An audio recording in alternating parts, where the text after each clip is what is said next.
Le relaxologue peut-il traiter les TOC? Je vais vous expliquer ce que sont les TOC, quelles sont leurs causes et je vais me pencher sur la question de savoir si la relaxologie peut les supprimer. Bonjour, bienvenue dans cette vidéo, je suis David Vigneron, je suis formateur en hypnose clinique, formateur en EFT, par ailleurs infirmier diplômé d'État, et notamment formateur en relaxologie. Alors, est-ce que le relaxologue peut traiter les TOC? C'est parti, on aborde ce sujet.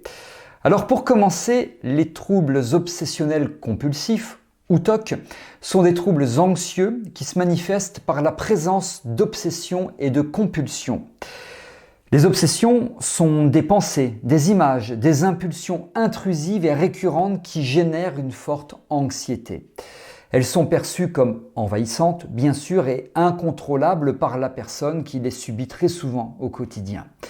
Pour tenter de réduire cette angoisse, elle met en place des compulsions, c'est-à-dire des comportements répétitifs ou des rituels mentaux qu'elle se sent comme obligée d'exécuter. Ces compulsions, elles peuvent prendre différentes formes, vérifications excessives, portes, plaques de cuisson, etc., lavage des mains à outrance par peur des microbes, besoin d'ordre et de symétrie, ou encore rumination mentale pour conjurer un malheur. Cependant, ces rituels n'apportent qu'un soulagement qui est temporaire et le cycle anxieux recommence, ce qui rend le trouble particulièrement, vous l'avez compris, particulièrement envahissant. Alors les conséquences des TOC, eh bien, elles peuvent être très lourdes au quotidien, on s'en doute. Ça prend du temps, ça prend de l'énergie, ça crée une grande détresse psychologique et parfois un isolement social. Une personne qui est atteinte de TOC, elle peut passer des heures à répéter ses rituels, ce qui nuit bien sûr à sa productivité et à sa qualité de vie. Le stress et l'anxiété permanents peuvent aussi entraîner une fatigue intense, des troubles du sommeil et un mal-être profond. Dans les cas les plus sévères, les TOC peuvent empêcher une personne de travailler, d'entretenir aussi des relations sociales ou même accomplir des tâches qui pourraient s'avérer pour toute autre personne relativement simples. Les tâches simples du quotidien, c'est compliqué pour eux. Alors, il faut bien comprendre que ce trouble, c'est pas une simple manie ou une simple obsession, si je peux dire, du détail, mais qu'il est une véritable souffrance qui nécessite une prise en charge adaptée. Je vais donc maintenant parler des causes. Les causes de ces TOC, eh bien, elles sont multiples et elles résultent d'une interaction entre des facteurs neurobiologiques, psychologiques et aussi environnementaux. Sur le plan neurologique, il y a des études qui ont démontré un dysfonctionnement dans certaines régions du cerveau qui sont impliquées dans la gestion de la peur et du contrôle des impulsions, notamment le cortex orbifrontal et le thalamus. Et ce dérèglement, eh bien, il entraîne une difficulté à filtrer, entre guillemets, les pensées intrusives et à stopper les comportements compulsifs. Un déséquilibre des neurotransmetteurs, en particulier la fameuse sérotonine, eh bien, joue également un rôle clé, ce qui explique l'efficacité des traitements agissant sur ce système, comme certains antidépresseurs. D'un point de vue psychologique, les TOC sont souvent liés à un niveau élevé d'anxiété et une intolérance à l'incertitude. Les personnes sujettes aux TOC ont tendance à amplifier l'importance de leurs pensées intrusives et à croire qu'elles doivent absolument en neutraliser les effets par des rituels. Des expériences de vie stressantes, voire traumatiques, peuvent bien sûr renforcer ces schémas anxieux et ils peuvent favoriser le développement de ce trouble. Je vous donne un exemple, un événement marquant qui peut être associé à un sentiment de perte de contrôle, eh bien ça peut conduire à la mise en place de compulsions et cette mise en place est un moyen de se rassurer. Enfin, les compulsions plutôt sont un moyen de se rassurer. Et puis les facteurs environnementaux et familiaux, ils peuvent contribuer au développement des TOC. Un cadre éducatif très strict, une forte pression à la perfection ou des comportements obsessionnels observés dans l'entourage peuvent influencer l'apparition du trouble.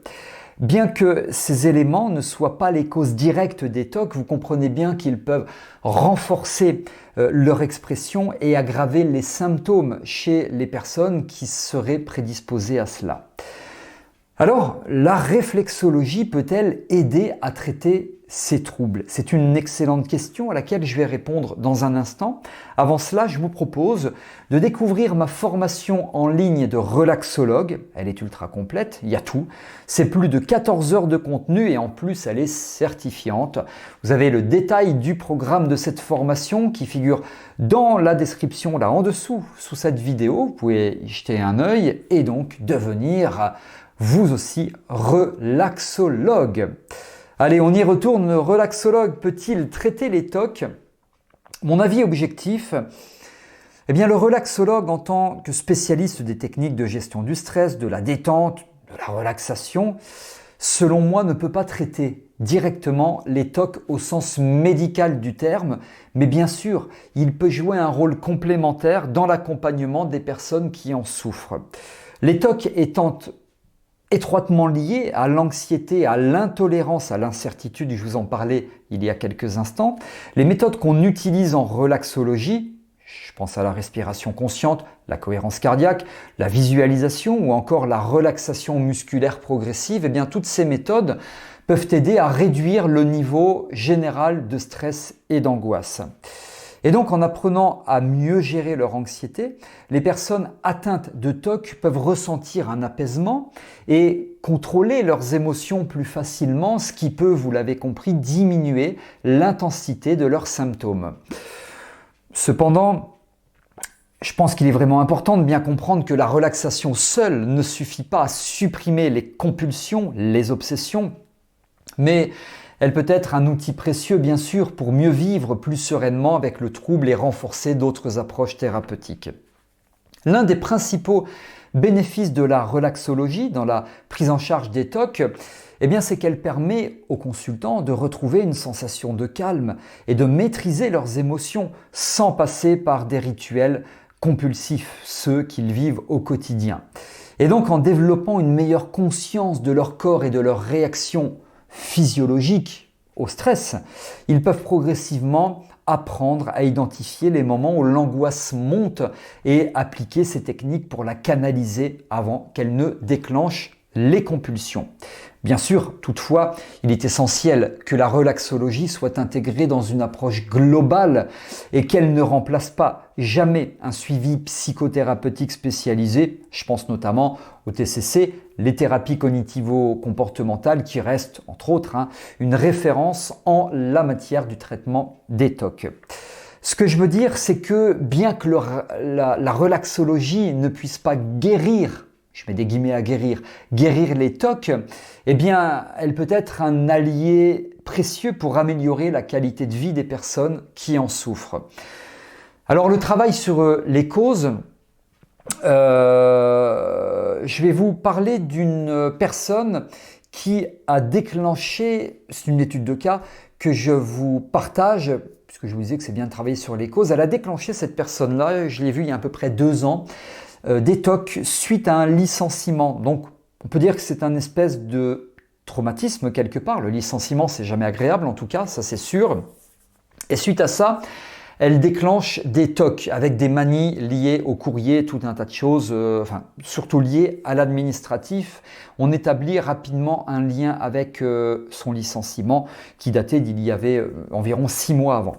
C'était assez assez récent, excusez-moi. Et donc, cette personne, je lui propose de la relaxologie. On fait 2 séances autour de ça. Relaxation, cohérence cardiaque, respiration consciente, visualisation, stimulation de l'imagination, la créativité. On travaille sur tout ça.